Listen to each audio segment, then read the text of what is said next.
الحمد لله نحمده ونستعينه ونستغفره ونعوذ بالله من شرور أنفسنا ومن سيئات أعمالنا من يهده الله فلا مضل له ومن يضلل فلا هادي له وأشهد أن لا إله إلا الله وحده لا شريك له وأشهد أن محمدا عبده ورسوله أما بعد فأعوذ بالله السميع العليم من الشيطان الرجيم من همزه ونفخه ونفثه بسم الله الرحمن الرحيم إنك لا تهدي من أحببت ولكن الله يهدي من يشاء وهو أعلم بالمهتدين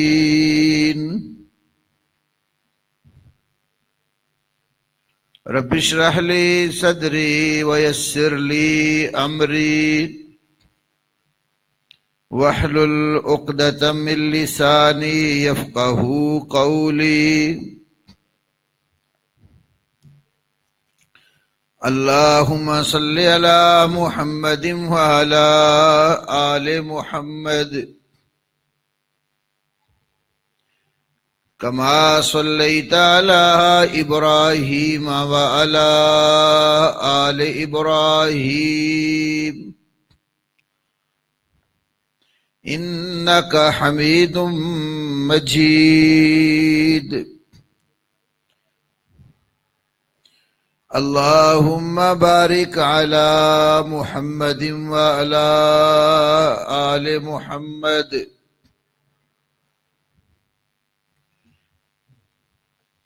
كما باركت على إبراهيم وعلى آل إبراهيم إنك حميد مجيد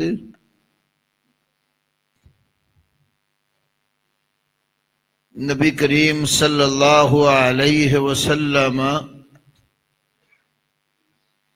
اپنے خطبہ کے اندر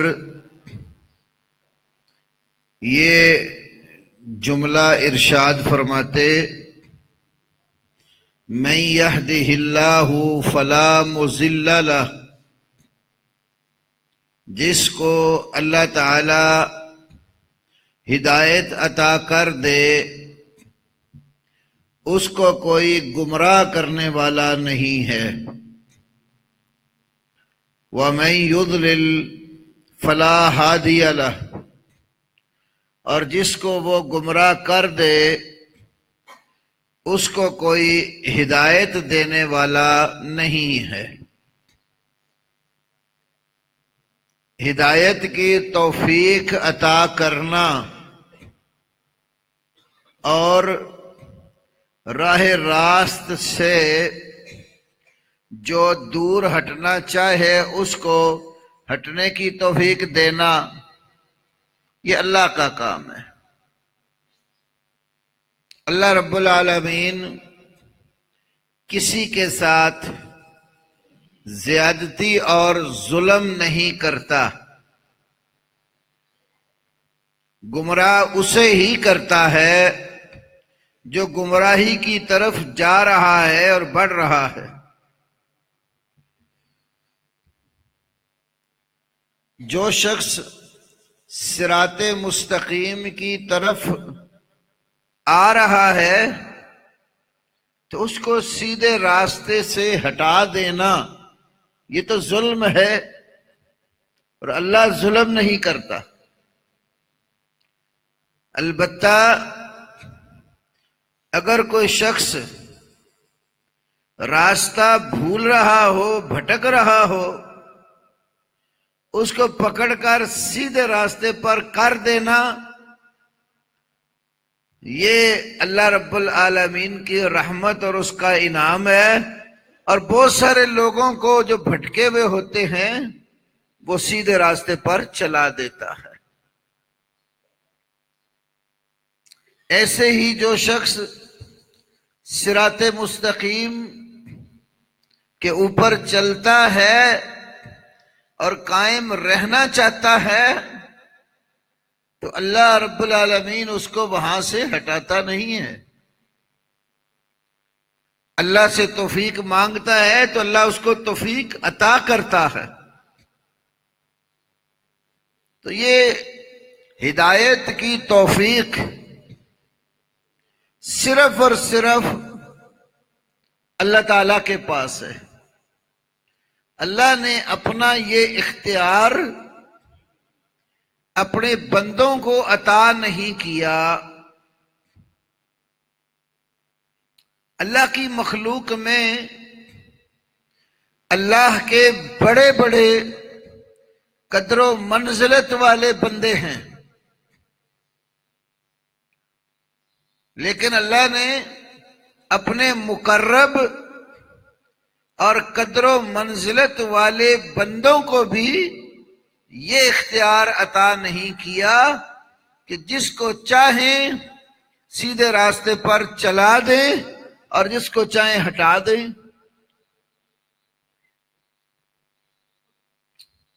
انبیاء رسل علیہم الصلاۃ والتسلیم اللہ کی مخلوق میں سب سے زیادہ عزت اور مقام والے ہوتے ہیں۔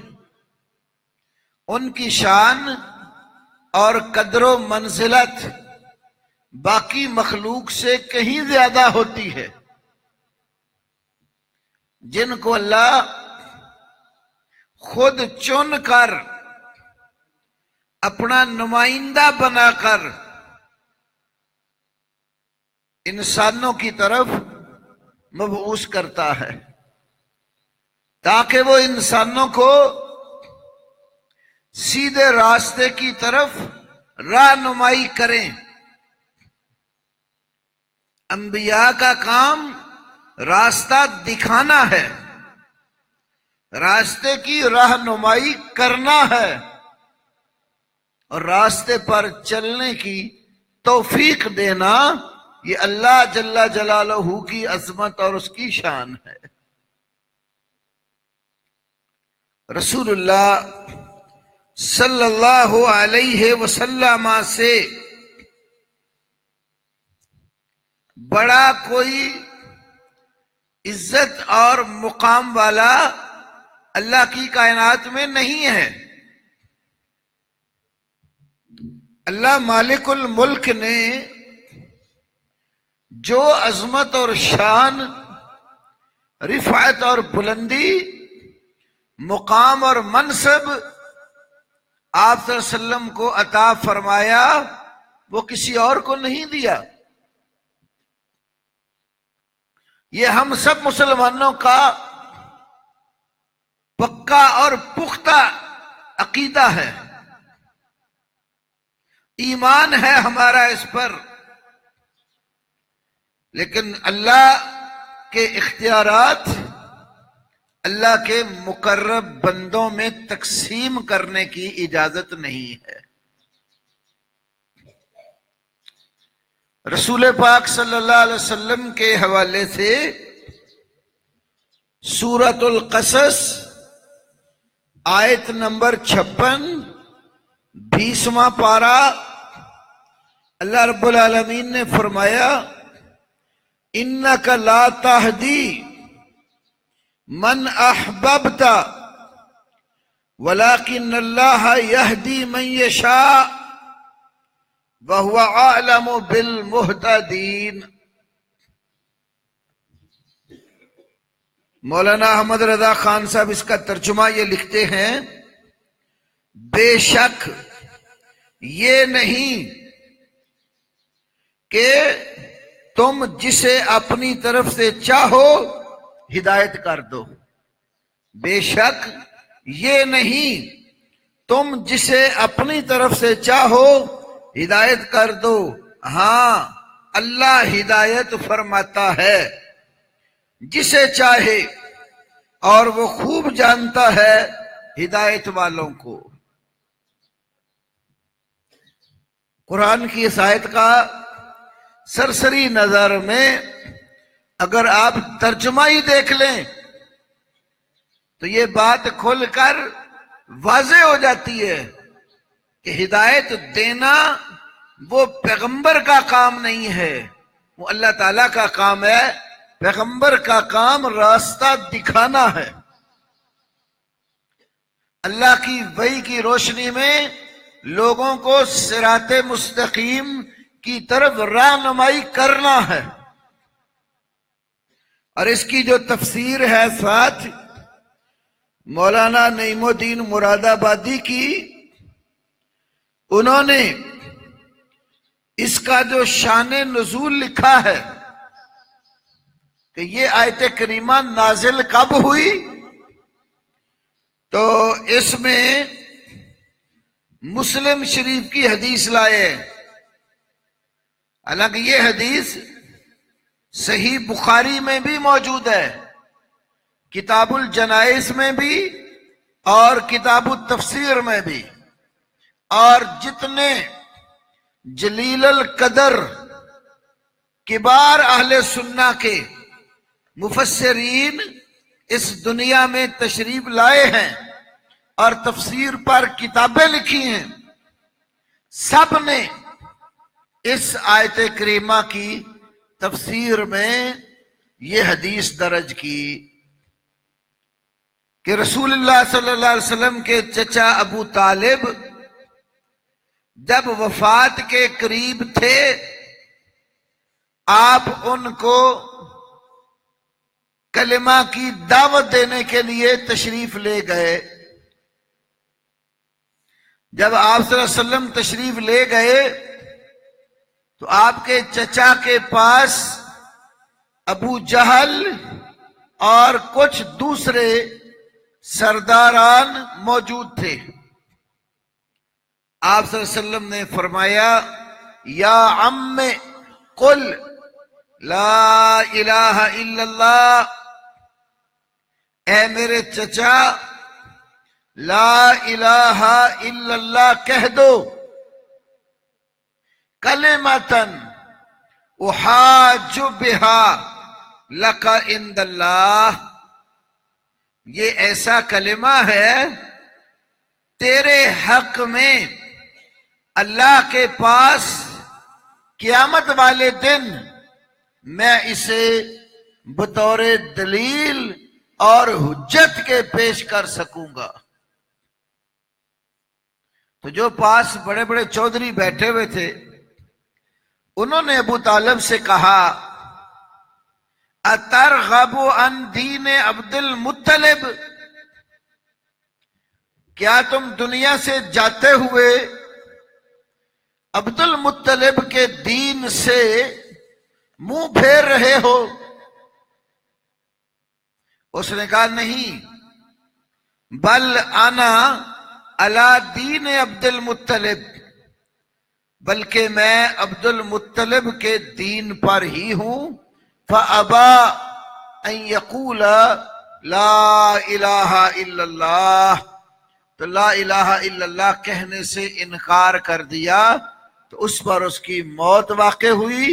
نبی پاک صلی اللہ علیہ وسلم اس پر بڑے پریشان ہوئے، تو اللہ تعالیٰ نے پھر یہ آیت کریمہ اتاری، اِنَّكَ لَا تَهْدِي مَنْ أَحْبَبْتَ، آپ جس کو ہدایت دینا پسند کریں ہدایت نہیں دیتے، وَلَكِنَّ اللَّهَ يَهْدِي مَن يَشَاءُ، لیکن اللہ تعالیٰ جس کو چاہتا ہے ہدایت دیتا ہے۔ تو اس آیت کریمہ کے شان نزول سے بھی یہ بات نمایاں اور واضح ہو گئی کہ ہدایت دینا صرف اور صرف اللہ تبارک و تعالی کا کام ہے، اللہ کے بندوں کا، اولیاء کا، انبیاء کا، ملائکہ کا، جنات کا، شہداء اور صالحین کا یہ اختیار نہیں ہے، یہ صرف اللہ کا اختیار ہے۔ اللہ کے نیک بندوں کو، اولیاء کرام کو، صحابہ کرام کو، ائمہ دین و فقہا کو اللہ تبارک و تعالی نے جو چیز دی ہے وہ یہی ہے کہ لوگوں کو سیدھا راستہ دکھائیں، بتائیں کہ اللہ کا اور اللہ کے پیغمبر کا یہ راستہ ہے، راستہ بتانا ان کا کام ہے۔ سیدھے راستے کے اوپر چلنے کی توفیق دینا اگر ان کے اختیارات میں ہوتا تو کوئی شخص بھی کافر اس دنیا میں نہ ہوتا، کیونکہ نبی پاک صلی اللہ علیہ وسلم اپنی امت کے بارے میں ہمیشہ فکر مند رہتے تھے کہ میری امت کا کوئی بندہ اللہ کی جہنم میں داخل نہ ہو۔ لیکن آپ نے کتنے لوگوں کو اسلام کی دعوت دی اور انہوں نے دعوت قبول نہیں کی۔ کعبۃ اللہ میں بھی دعوت دیتے رہے، کعبہ سے باہر نکل کر مکے کے آس پاس بھی لوگوں کو اسلام کی دعوت پیش کرتے رہے، اور بڑی بڑی تجارتی منڈیاں عکاظ، ذوالمجاز اور مجنہ جیسی جب عربوں میں لگتی تھی، ان تجارتی منڈیوں اور ٹریڈ سینٹروں میں بھی جا کر رسول پاک صلی اللہ علیہ وسلم لوگوں کو اسلام کی دعوت دیتے رہے۔ مکہ سے باہر نکل کر طائف کی وادی میں جب آپ تشریف لے گئے، طائف میں بھی جا کر آپ صلی اللہ علیہ وسلم نے وہاں کے سرداروں کو اسلام کی دعوت پیش کی، تو لوگوں کے پیچھے جا جا کر آپ انہیں اسلام کی دعوت دیتے رہے، اور اتنے فکر مند تھے امت کے حوالے سے۔ سورۃ الکہف جمعہ والے دن جس کی آپ بالخصوص تلاوت فرماتے ہیں، سورۃ الکہف کے اندر اللہ تبارک و تعالی نے رسول اللہ صلی اللہ علیہ وسلم کی یہ فکر بیان کی ہے۔ اللہ رب العالمین نے یہاں فرمایا فَلَعَلَّكَ بَاخِعٌ نَفْسَكَ عَلَىٰ آثَارِهِمْ إِن لَّمْ يُؤْمِنُوا بِهَٰذَا الْحَدِيثِ أَسَفًا۔ ترجمہ لکھا ہے یہاں، احمد رضا خان نے لکھا تو کہیں تم اپنی جان پر کھیل جاؤ گے ان کے پیچھے اگر وہ اس بات پر ایمان نہ لائے، افسوس کرتے ہوئے۔ تو نبی صلی اللہ علیہ وسلم لوگوں کے ایمان نہ لانے کی وجہ سے اتنے فکر مند ہوتے تھے، پیچھے جا جا کر اللہ کی توحید کا پیغام ان تک پہنچاتے تھے کہ اللہ تعالیٰ نے کہا ہو سکتا ہے آپ ان کے پیچھے جا جا کر اپنی جان ضائع کر بیٹھے۔ تو اگر اللہ تبارک و تعالیٰ نے یہ اختیار دیا ہوتا تو جس کو چاہتے پکڑ کر سیدھے راستے پر کھڑا کر دیتے، جان کے ضائع ہونے کا خطرہ پیدا نہ ہوتا۔ اسی طرح مولانا غلام رسول سعیدی جو بہت بڑے بریلوی مکتبہ فکر کے عالم دین گزرے ہیں، انہوں نے قرآن پاک کی تفسیر لکھی ہے تبیان القرآن۔ تبیان القرآن کے اندر پہلی جلد میں ہی اہدنا الصراط المستقیم کہ نمازی بندہ مسلمان اللہ تعالیٰ سے سیدھے راستے پر چلنے کی توفیق مانگتا ہے، اس کی تفسیر میں کہتے ہیں قرآن پاک میں رسول اللہ صلی اللہ علیہ وسلم کے حوالے سے دو طرح کی آیتیں ہیں. ایک سورہ شورا میں ہے اِنَّكَ لَتَهْدِي إِلَى صِرَاطٍ مستقیم، یقیناً آپ صراط مستقیم کی طرف رہنمائی کرتے ہیں. لَتَهْدِي، اور یہاں فرمایا اِنَّكَ لَا تَهْدِي. قصص کی 56 نمبر آیت میں بے شک آپ ہدایت نہیں دیتے. پھر لکھا ہدایت کی دو قسمیں ہیں. ایک ہے اراءۃ الطریق، راستہ دکھانا. دوسری قسم ہے ایصال الی المطلوب، منزل مقصود تک پہنچا دینا. تو جہاں فرمایا کہ اِنَّكَ لَتَهْدِي، بے شک آپ ہدایت دیتے ہیں، اس کا معنی ہے آپ راستہ دکھاتے ہیں. جہاں اِنَّكَ لَا تَهْدِي فرمایا، اس کا معنی ہے آپ کسی کو منزل مقصود تک پہنچانے کی توفیق نہیں دے سکتے. اب یہ بات اگر آپ سامنے رکھیں تو یہ مسئلہ بھی کھل کر واضح ہو جاتا ہے. تمام اختیارات کا مالک صرف اور صرف اللہ تعالی ہے. اللہ نے اپنے اختیار کسی کو نہیں دیے، کیونکہ اللہ کے اختیارات اگر اس کی مخلوق میں تقسیم کرنا شروع کر دیں تو قرآن اور سنت اسے ہی شراکت اور حصے داری اور شرک سے تعبیر کرتے ہیں، اور اس کی قطعاً اجازت نہیں ہے. کیونکہ جو شخص اللہ کے اختیار اس کے بندوں میں تقسیم کرے، بانٹ دے، اللہ کے اختیارات کی طرح کسی اور کو اختیارات سونپ دے، تو اسی پر اگر وہ فوت ہو جاتا ہے تو اس کی بخشش نہیں ہوگی. قرآن حکیم میں اللہ نے فرمایا ان اللہ لا یغفر ان یشرک بہ ویغفر ما دون ذلک لمن یشاء. بے شک اللہ تعالی اس بات کو معاف ہی نہیں کرے گا کہ اس کے ساتھ شرک کیا جائے. اس کے سوا جس قدر گناہ ہیں اللہ چاہے تو معاف کر دے. یہ چیز اللہ معاف نہیں کرتا. اور جس شخص کے ایمان میں، اعتقاد میں یہ شراکت والا سسٹم داخل ہو گیا، قیامت والے دن اس کے لیے سوائے تباہی اور خسارے اور نقصان کے اور جہنم میں جلنے کے اور کچھ نہیں ہوگا. اس کی نیکیاں بھی ضائع ہو جاتی ہیں. جو بندہ ایمان کی سلامتی صحیح نہیں رکھتا، ایمان کے ساتھ شرک کی آمیزش کر لیتا ہے، اس کی نیکیاں بھی ضائع ہو جاتی. عرب کے لوگ ایسے نہیں تھے کہ اللہ کو مانتے ہی نہیں تھے. وہ لوگ اللہ تعالیٰ کو مانتے تھے، اللہ کی عبادت بھی کرتے تھے. قرآن حکیم میں اللہ تعالیٰ نے کئی جگہ ذکر کیا ہے.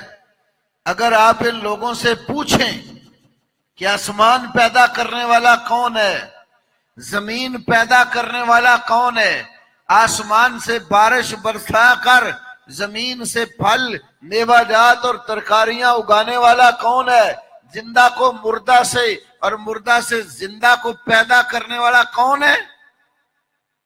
تو اللہ پاک قرآن حکیم میں فرماتے ہیں کہ یہ مشرکین مکہ اور کفار بھی کہہ دیں گے اللہ یہ کام کرتا.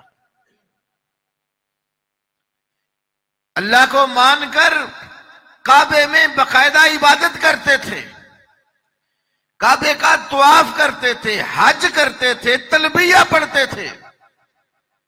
صحیح مسلم کتاب الحج میں حدیث ہے، جب وہ مکے میں داخل ہوتے تھے تو تلبیہ پڑھتے تھے، لبیک اللہم لبیک لا شریک لک لبیک.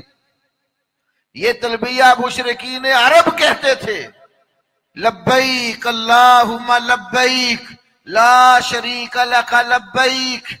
ہم حاضر ہیں، بار بار حاضر ہیں، اے اللہ تیرا کوئی شریک نہیں ہے، ہم حاضر ہیں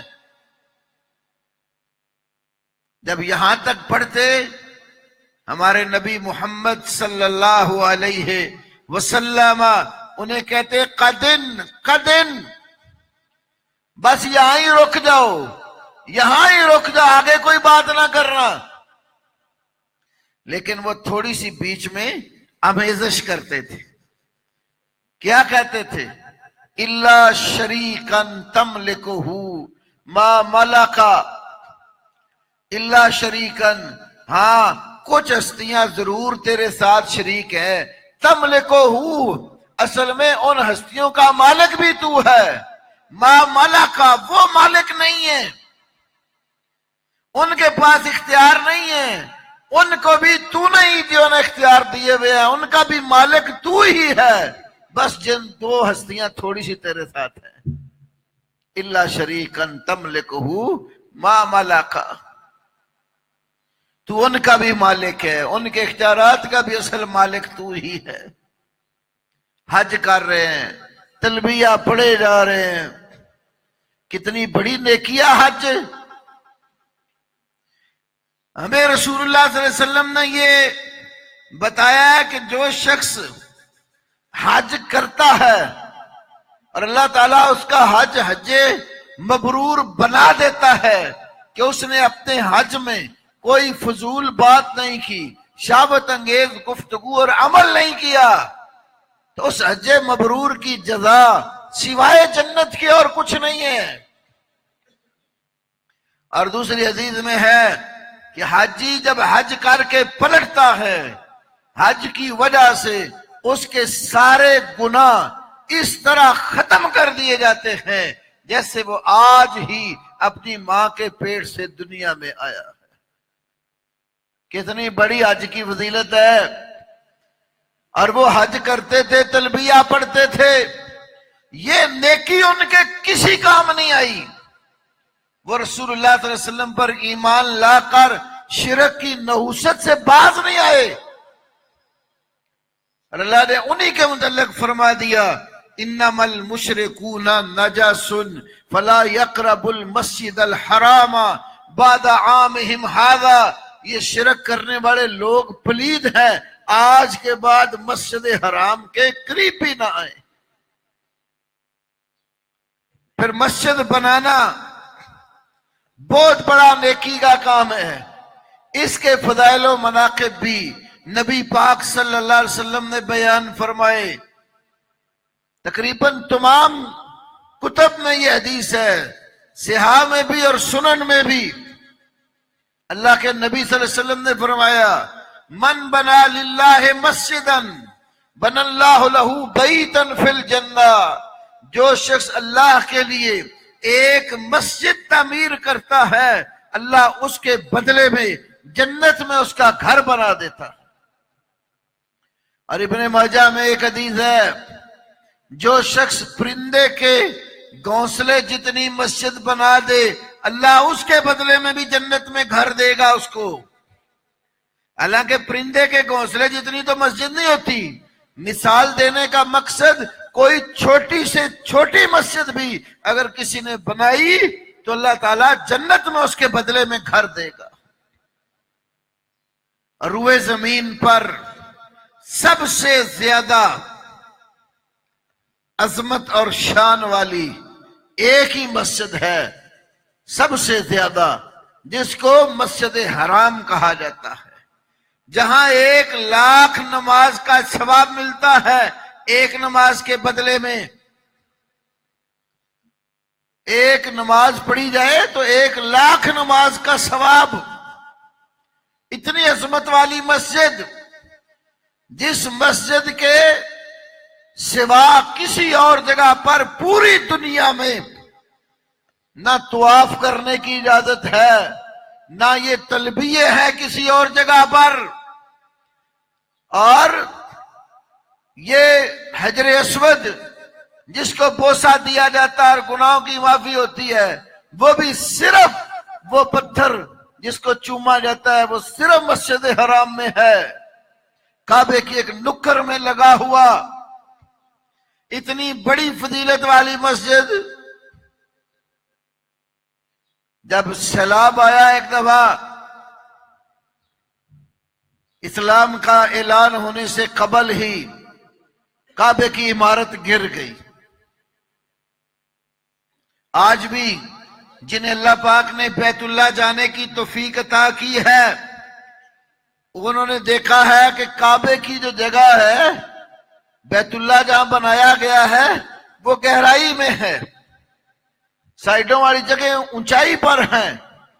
تو اس وقت پہاڑ ہوتے تھے، آس پاس یہ وادی تھی چھوٹی سی، بارش برستی پہاڑوں پر، پانی نیچے آ جاتا تھا، تو کعبے کی عمارت منہدم ہو گئی، گر گئی۔ تو عرب کے جو مشرکین تھے، انہوں نے کعبے کی تعمیر کا پروگرام بنایا۔ علامہ بدر الدین عینی جو بہت بڑے حنفی عالم گزرے ہیں، انہوں نے بخاری کی شرح عمدۃ القاری میں، اور حافظ ابن حجر عسقلانی علیہ رحمہ نے فتح الباری شرح صحیح بخاری میں، اور ہمارے مدارس میں جو بخاری شریف کا نسخہ پڑھایا جاتا ہے، جس کو درسی نسخہ کہا جاتا ہے، اس کے حاشیے میں بھی اس بات کو درج کیا گیا۔ اس وقت جو کافروں کا، مشرکوں کا بڑا سردار تھا، اس نے اعلان کیا کعبہ تعمیر کرنا ہے تو حلال کی کمائی سے بنانا ہے، کوئی شخص حرام کی کمائی، ظلم اور تاوان کی کمائی، زناکاری اور بدکاری کی کمائی کعبے کی تعمیر میں نہ لگائے۔ کتنا اچھا عزم اور ارادہ ہے کعبہ بنانے کا اور پھر حلال مال خرچ کرنے کا۔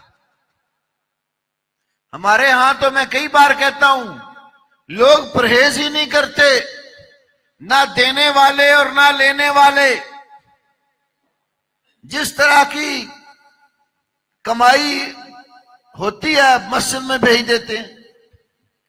یاد رکھو، مسجد کی تعمیر، کسی اسلامی مرکز اور ادارے کی تعمیر میں حلال کمائی صرف خرچ کی جائے، حرام کا پیسہ نہ لگایا جائے۔ اور میں اسی خطبے کی مناسبت سے آج پھر اس بات کو دہرا دیتا ہوں، ہماری اس مسجد میں کوئی شخص جو میری بات سن رہا ہے یا جہاں تک میرا پیغام جائے، سود کی کمائی، رشوت کی کمائی، حرام کی کوئی ایک پیسہ بھی نہ مسجد کے گلے میں ڈالے، نہ کسی ساتھی کو پکڑائے۔ توفیق ہے تھوڑا دے لو، لیکن حلال اور پاک مال اللہ کی مسجد میں لگایا جائے۔ ان اللہ طیب لا یقبل الا طیبا، بے شک اللہ پاک ہے اور پاک چیز ہی قبول کرتا ہے۔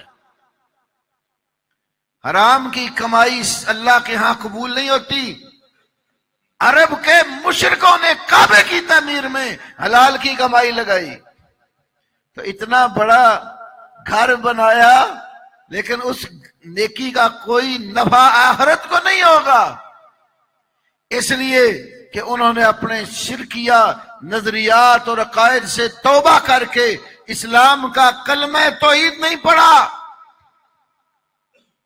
تو کلمہ توحید ہمیں اللہ وحدہ لا شریک کی وحدانیت کا درس دیتا ہے کہ وہ اپنی ذات میں بھی اکیلا ہے، اپنی صفات میں بھی اکیلا ہے، اپنے حقوق و اختیارات میں بھی اکیلا ہے، نہ اس کی ذات میں کوئی حصے دار ہے، نہ اس کی کوئی اولاد ہے، نہ اس کے ماں باپ ہیں، نہ اس کا کوئی خاندان، کنبہ، قبیلہ اور برادری ہے، نہ اس کی صفتیں مخلوق کی صفات جیسی ہیں، اس کی صفات مخلوق کی صفات سے بالا اور نقائص سے مبرہ، عیوب سے پاک ہیں، اور جو اس کے اختیارات ہیں وہ اپنے اختیارات میں بھی کسی کو حصے دار نہیں بناتا۔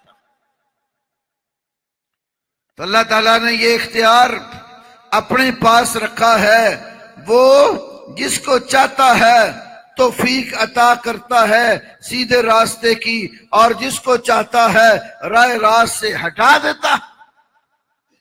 اور یہ آپ اپنے ہر خطبے میں سبق دیتے، من یہدہ اللہ فلا مضل لہ، جس کو اللہ پاک ہدایت عطا کر دے اس کو کوئی گمراہ نہیں کر سکتا، اور جس کو اللہ رب العالمین صراط مستقیم سے ہٹا دے اس کو کوئی سیدھے راستے کی طرف لا نہیں سکتا۔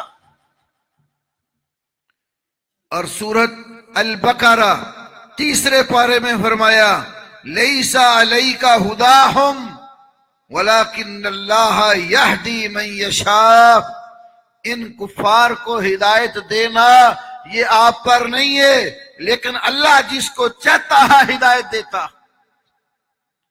تو آپ ہر خطبے میں یہ سبق اپنی امت کو دیتے تھے کہ یہ ہدایت والے اختیارات یہ صرف اللہ کے پاس ہے، اور جو اللہ سے ہدایت مانگتا ہے اللہ پاک اس کو ہدایت عطا کر دیتا ہے۔ جو صراط مستقیم کی طرف بڑھتا ہے اللہ رب العالمین اس کو صراط مستقیم پر چلنے کی توفیق عطا کرتا ہے، اور جو سیدھے راستے سے دور نکلتا ہے اور اللہ اور اس کے رسول کے بتائے ہوئے احکامات کو قبول کرنے کے لیے تیار نہیں ہوتا، اللہ اس کی رسی دراز کر دیتا ہے، جدھر وہ بھٹکتا چلا جاتا ہے اللہ کہتا ہے نولہ ما تولی، جدھر وہ پھرتا ہے ہم اس کو ادھر ہی پھیر دیتے ہیں۔ تو اللہ تبارک و تعالی تمام قوتوں کا اکیلا مالک ہے، یہ اختیارات صرف اور صرف اللہ کے پاس ہے۔ اور قرآن میں ایک جگہ نہیں، اللہ رب العالمین نے اپنے یہ اختیارات کئی جگہ پر بیان کیے ہیں۔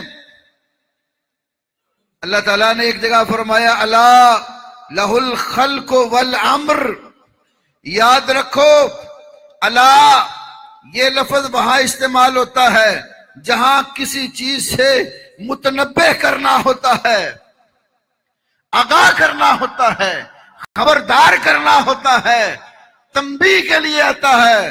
فرمایا الا غور سے سن لو، متنبہ رہو، لہ الخلق والامر، تخلیق بھی اللہ ہی کی ہے اور حکم بھی اسی کا ہے، یہ کائنات پیدا بھی اللہ ہی نے کی ہے، اللہ کے ساتھ کوئی اور پیدا کرنے والا بھی نہیں ہے، والامر اور حکم بھی اس اللہ کا چلتا ہے۔ تبارک اللہ رب العالمین، بہت بلند و بالا، بہت زیادہ برکتوں والا اللہ رب العالمین ہے۔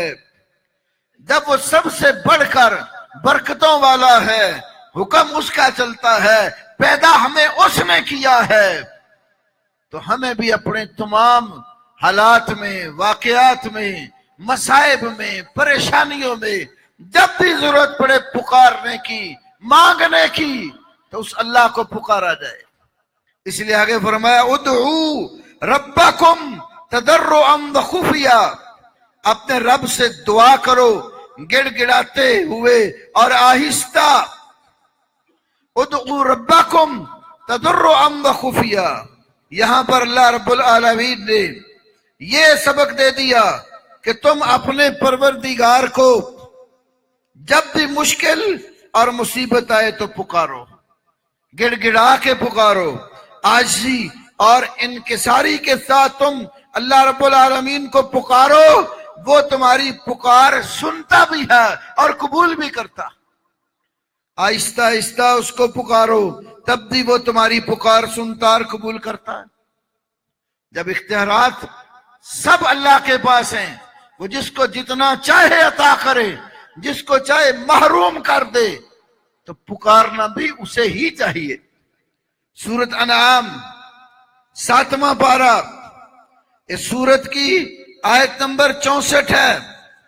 یا اللہ رب العالمین نے فرمایا کل 63 اور 64 کل من ینجیکم من ظلمات البر والبحر، کہہ دیجئے وہ کون ہے جو تمہیں نجات دیتا ہے جنگل اور دریا کی آفتوں سے، ظلمات البر والبحر، خشکیوں اور سمندروں کی تاریکیوں میں کون تمہیں نجات دیتا ہے؟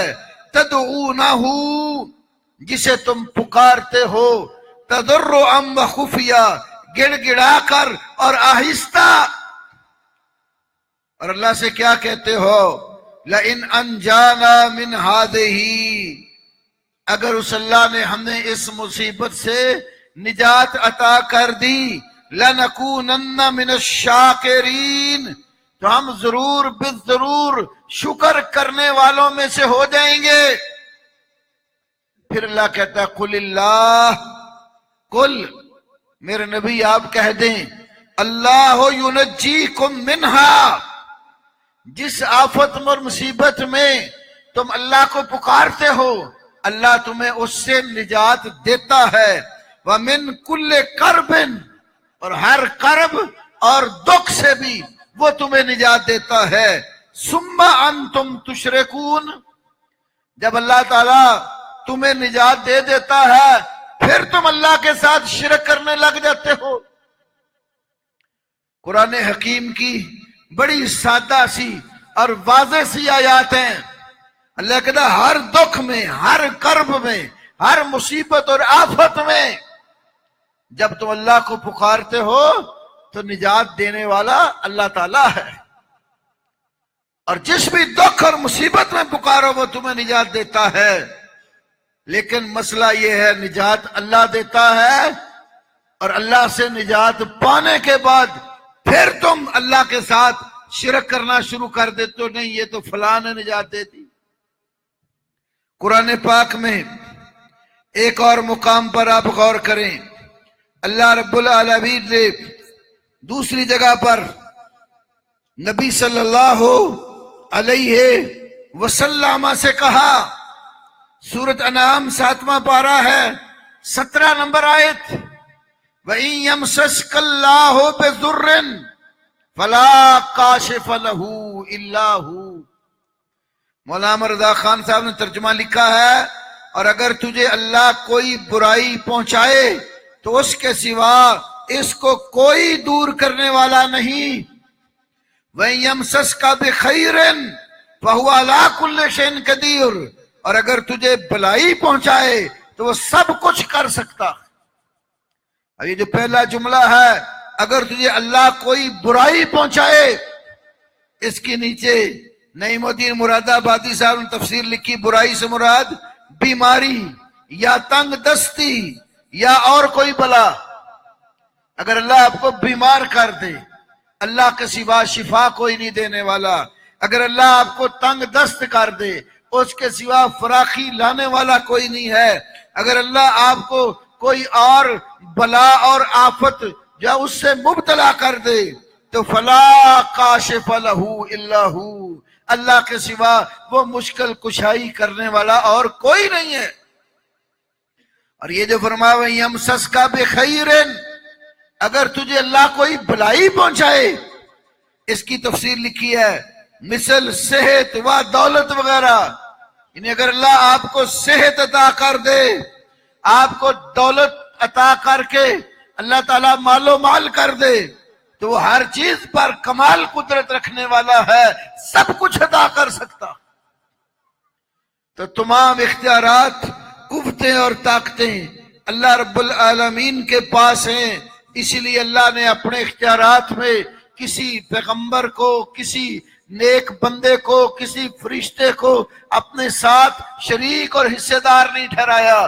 جو اس کے اختیارات ہیں وہ اس میں اکیلا اور تنہا ہے۔ لا الہ الا اللہ وحدہ، لا الہ الا اللہ وحدہ، اللہ کے سوا کوئی معبود برحق نہیں ہے، وہ اکیلا ہے۔ لا شریک لہ، اس کا کوئی شریک اور حصے دار نہیں۔ تو رسول اللہ صلی اللہ علیہ وسلم لوگوں کو اللہ رب العالمین کی اس توحید کی دعوت ساری زندگی دیتے رہے، اور ایک اللہ کی طرف مکے کے اور آس پاس بسنے والے کفار اور مشرکین کو ایک اللہ کی طرف بلاتے رہے۔ اور قرآن نے بھی بہت سارا حصہ اللہ رب العالمین کی توحید کا بیان کیا ہے۔ اور اللہ کے ساتھ ہر طرح کی شراکت کی نفی کی ہے اور شرک کرنے والے کی مذمت بیان کی ہے۔ اور ایک جگہ فرمایا ہے کہ جو شخص اللہ کے ساتھ کسی کو شریک بناتا ہے وہ اس طرح ہے گویا آسمان کی بلندیوں سے اس کو زمین کے اوپر گرا دیا گیا اور وہ گر کر تباہ و برباد ہو گیا اور پرندوں نے اس کے جسم کو نوچ کر اچک کر کھا لیا۔ من یشرک باللہ فکأنما خر من السماء، جو اللہ کے ساتھ شرک کرتا ہے گویا وہ آسمان سے گر پڑتا۔ تو نبی پاک صلی اللہ علیہ وسلم کی زندگی کا سب سے بڑا مقصود لوگوں کو اللہ کے در پر جھکانا، اللہ رب العالمین کے آگے سر بسجود کروانا اور اللہ کے اختیارات منوانا تھا۔ وہ لوگ جنہوں نے کعبہ اپنے ہاتھوں سے بنایا، تلبیہ کعبے میں آ کر پڑھتے تھے، لیکن خرابی کیا کی ہوئی تھی؟ جہاں اللہ کی بندگی کرتے تھے وہاں کعبے میں اپنے ہاتھوں سے تراش کر 360 کے قریب بت بنا کے رکھے ہوئے تھے۔ اور نبی علیہ السلام جب آئے خانہ کعبہ کو بتوں سے پاک کیا اور پورے جزیرہ عرب میں اللہ کی توحید کا پرچم لہرایا، اور پھر قیامت کی علامات میں سے ایک علامت بیان کی، ابو داؤد کی حدیث ہے، مسند احمد میں بھی ہے، لا تقوم الساعہ، لا تقوم الساعہ، قیامت قائم نہیں ہوگی حتی تلحق قبائل من امتی بالمشرکین وتعبد الاوثان، یہاں تک کہ میری امت کے کچھ قبائل مشرکین کے ساتھ مل جائیں گے اور بتوں کی عبادت کرنے لگ جائیں گے۔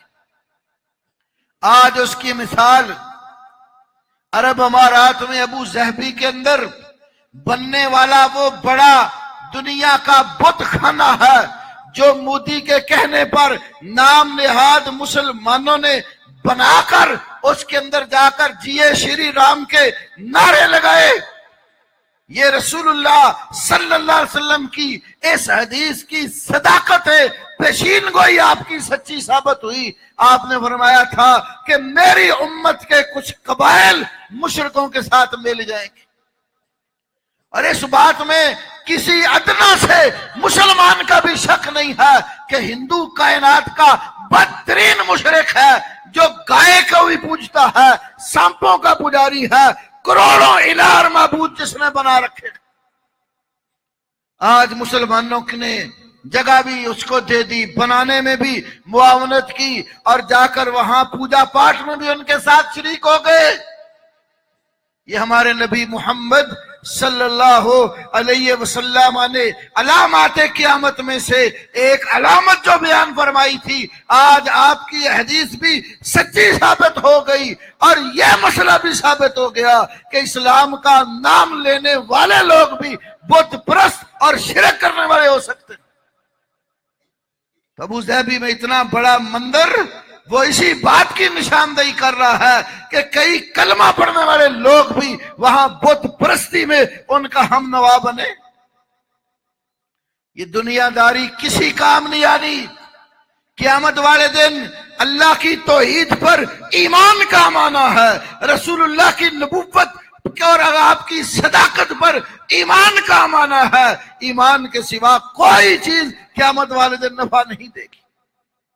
اللہ رب العالمین ہمیں اپنے نبی محمد صلی اللہ علیہ وسلم کا سچا فرما بردار بنائے، آپ کی لائی ہوئی دعوت پر چلنے کی توفیق نصیب فرمائے، ہر طرح کے کفر سے، شرک سے، معصیت سے، نافرمانی سے اور خرافات سے اللہ پاک محفوظ فرمائے۔ وآخر دعوانا الحمدللہ رب العالمین۔